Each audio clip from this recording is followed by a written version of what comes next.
the prison that doesn't exist. Inside North Korea's Camp 14, a man walks through snow, barefoot, the mountains silent except for the wind. Behind him lies a country that says the place he escaped from never existed. Can a prison truly vanish from the world's map if people once lived and died inside it? Deep in North Korea's mountains, there is said to be a place long denied by its own government, a camp known to outsiders as Camp 14. It is believed to be a maximum security labor colony, a world sealed off from the rest of humanity, where people are born, live, and die without ever seeing freedom. This story matters because even today, questions about what truly happened inside Camp 14 continue to divide experts, journalists, and defectors. In a world filled with satellites, cameras, and global communication, this camp remains one of the last shadows we cannot fully see. The first time outsiders heard whispers about Camp 14 was in the early 2000s. Satellite images showed vast fenced areas stretching across the hills north of Pyongyang. It looked like a hidden city, long roads, watchtowers, and dark patches of ground that analysts believed to be mines or factories. It is believed the camp was created during the 1950s under the rule of Kim Il-sung as part of North Korea's network of political prison colonies. Over the decades, tens of thousands of men, women, and even children were reportedly detained there, often without trial, punishment, or release. For them, guilt was something inherited, passed down through generations. Then, one story changed everything. In 2005, a young man named Hyuk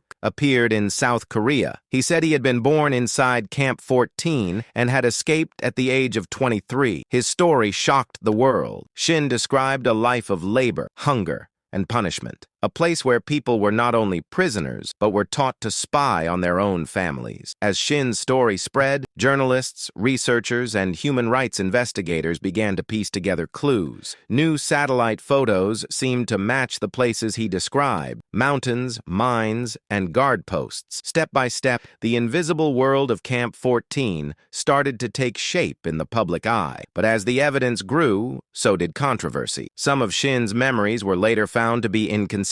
He admitted he had confused details about which camp he was in at certain times. Critics used this to question his entire story. But trauma, psychologists say, often distorts the timeline of memory without erasing the truth of what was lived. Despite the uncertainty, the bigger picture remained. Other defectors, independent of Shin, described similar places, camps where families were punished for the crimes of their relatives, where speaking out could mean death, and where survival itself was an act of rebellion. In the absence of access, satellites became the eyes of the world. Year after year, analysts compared images and noted that structures were still standing. New roofs, new roads, signs of expansion. Yet no one could say for sure what was happening inside. North Korea has always denied it all. Official statements call such stories lies of imperialists or fabrications meant to defame the state. To this day, the government insists that no place called Camp 14 ever existed. But the question remains, if it never existed, what are those fences, buildings, and watchtowers that keep appearing in the mountains? The mystery deepened as reports emerged that some camps may have been merged, renamed, or relocated. Researchers began to suspect that parts of Camp 14 could have been absorbed into another facility known as Camp 18. That made direct verification nearly impossible. Behind all the maps and photos are people, human lives hidden by secrecy. Those who escaped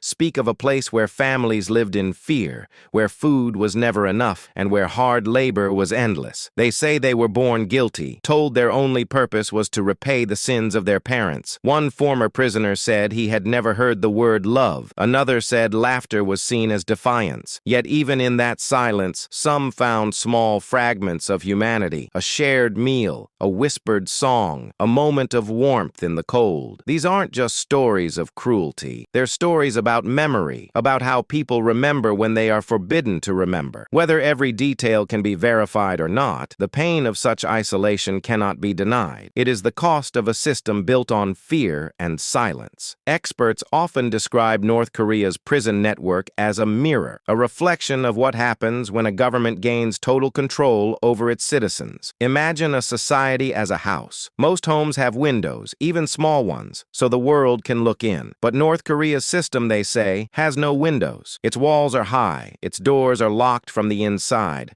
and only those who live or die within truly know what happens. Camp 14 is not just one location, it is a symbol. It shows how truth itself can disappear when power meets secrecy. It challenges the idea of transparency, of accountability, and of what the world allows to remain unseen. So far, we know that satellite images show a fenced area. Survivors have described what life was like inside, and North Korea denies it all. What we don't know is whether Camp 14 still operates, or whether it was ever fully shut down. Some analysts believe that parts of the facility might still be active under a different name. Others think it was downsized, and its prisoners relocated to nearby camps. Each new image gives rise to fresh questions, and each witness brings another piece of a puzzle the world cannot complete. Today, technology continues to watch. Analysts use artificial intelligence to compare new satellite photos with older ones, tracking even the smallest changes in the terrain. They look for smoke, for movement, for the shadows of new construction. The world is watching a place that refuses to be seen. Yet beyond all the technology and analysis lies something deeper, a moral question. When a nation denies the existence of suffering, can the truth survive without witnesses? Can the world protect what it cannot see? Camp 14, the prison that doesn't exist, stands as a reminder of silence. A silence that hides pain, that buries stories, that erases names. Whether or not the fences still stand, the echoes of those who once lived there continue to reach beyond the mountains. Their voices, carried by memory and testimony,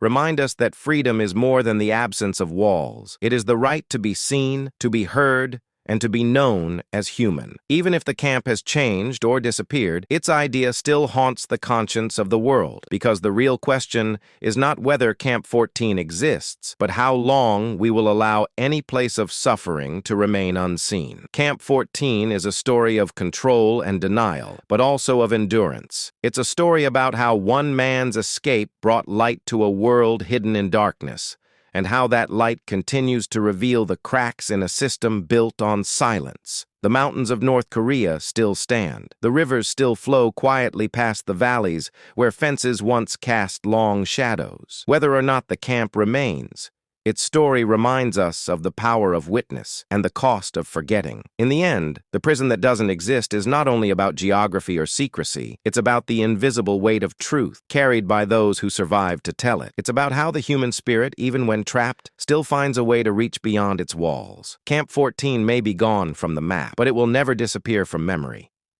If you want to understand more about North Korea's hidden world, watch our next episode, Life Beyond the Border, Escaping the Hermit Kingdom. All information in this documentary is drawn from publicly available research and verified reports. The goal is not to accuse or inflame, but to inform, and to remember that behind every statistic lies a human story.